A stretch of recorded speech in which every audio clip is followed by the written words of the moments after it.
Hi guys, Shelly, shelly.com.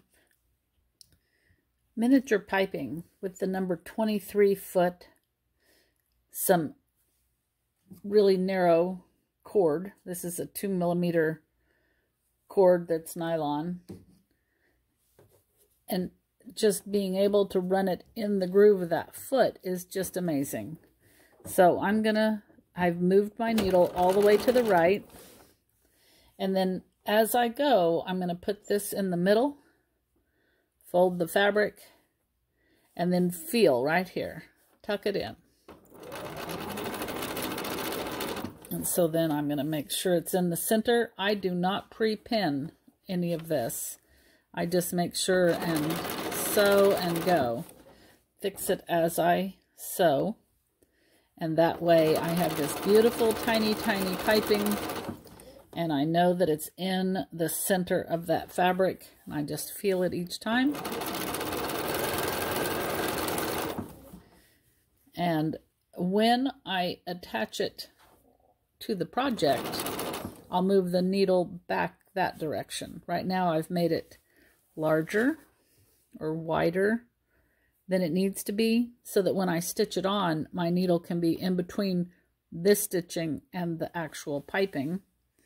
And then this stitching will never show. So see right here, I've got room. You can see where my thumb is. Here's where I'm sewing it on, but later my stitches will be right in here. And this will be out in the seam allowance. All right, so I'll come back and show you how I'm going to put it in the project. Okay, so my piping is made. And I'm ready to put it between my two layers. So I'm just going to put it down, matching my raw edges, and I'm going to put the top layer on and just sandwich that piping in between. Now for this, I will clip and hold. I don't when I make the piping, but for this I will, so that it's all staying aligned at these edges.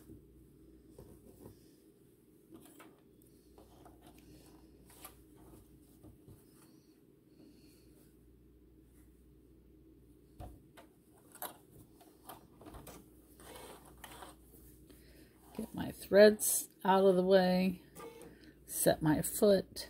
I'm going to move my needle back towards the piping. I started with my needle at 5, and I'm going to move it to 3 for this regular quilting weight cotton, and this size cord. 3 is the right size.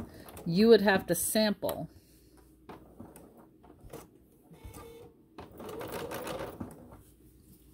Take that clip and put it down below. So there we go. Now the foot just drives. That bump is underneath there. And so that groove in the foot just automatically holds it in place. So I'm not worried about how that piping is fitting. I don't know if you can even see it or not, but the foot itself, the groove on the foot, is holding it. And so it's absolutely perfect.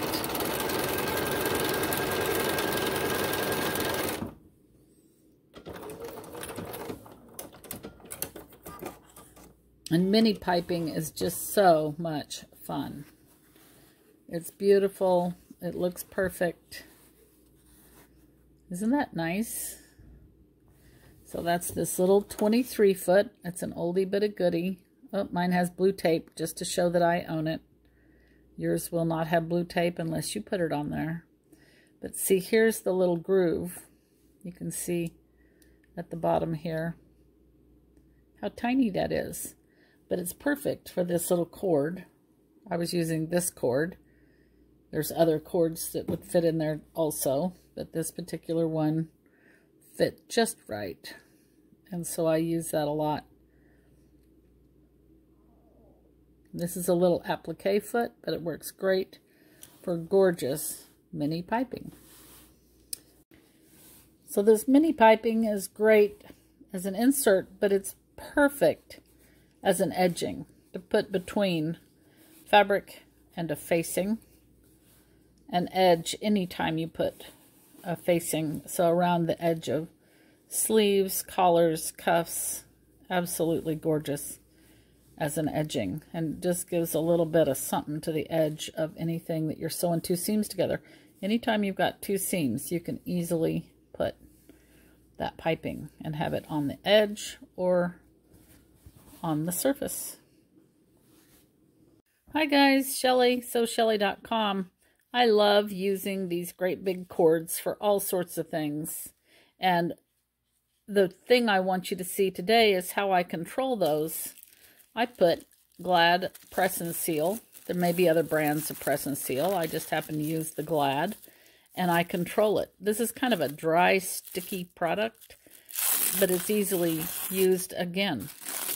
And so I take it off, use the product. I own a lot of these, and I store all of them like that. It just works so easy.